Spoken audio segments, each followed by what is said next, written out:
Jericho, pinatunayan na kahit magkalayo sila ni Janine, mas tumitibay at lumalakas ang pag-iibigan nila.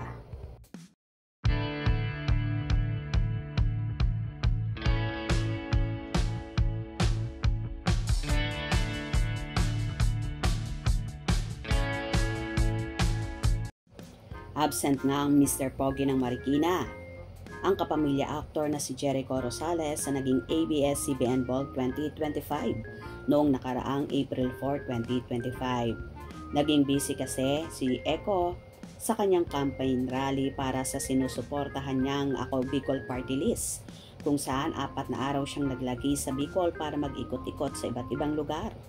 Umaasa naman si Eko na susuportahan ng kanyang mga kababayan ang Ako Bicol Party List na naniniwala ang aktor na malaki ang maitutulong nito sa bayan ng Bicol sakaling pala rin na manalo.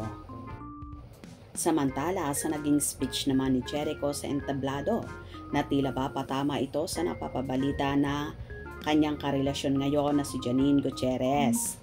Ayon kay Eko, ang tunay na pag-ibig, may paghihintay, may sakripisyo, may pasensya, may pag-unawa, may suporta, at kapag nahihiwalay ka, lalong lumalakas ang pag-iibigan nyo. Pag-ibig, ang tunay na pag-ibig, may paghihintay, may sakripisyo, diba? May pasensya, may pag-unawa, may suporta. At kapag nahihiwalay ka, lalong lumalakas ang pag-iibigan ninyo. Maraming fanay naman ang nagsasabi na tila pahiwatig ito ng actor kay Janine.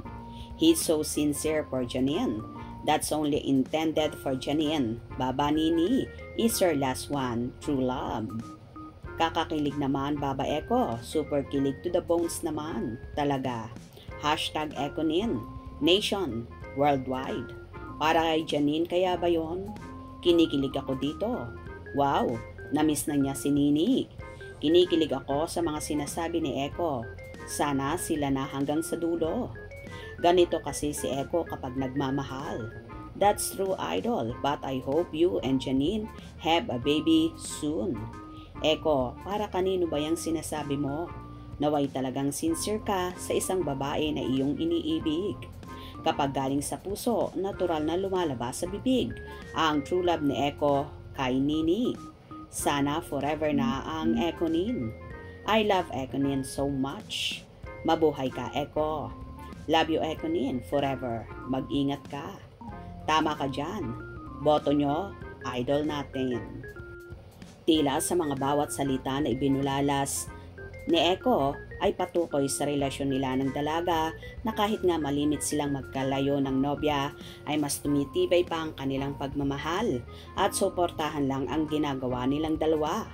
After kasi ng campaign rally ng aktor sa Bicol, ngayon nga ay kasalukuyang balik shooting na naman si Eko para sa ginagawa niyang movie Ang Quezon na kasama sa Bayaniverse, directed by Gerald Tarog.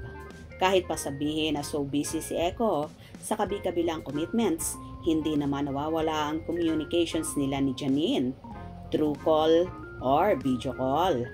At for sure, kapag nagkaroon ng free time si Eko, babawi at bubuunuin niya ang mga oras na di niya nakasama ang nobya at magbabanding to the max sila ni Janine. Ito ang maganda kay Eko na pangmalakasan at ibinabandera niya talaga ang pagmamahal sa aktres.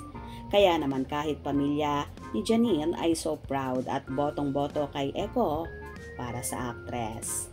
Kung nagustuhan nyo ang video na ito, comment down below.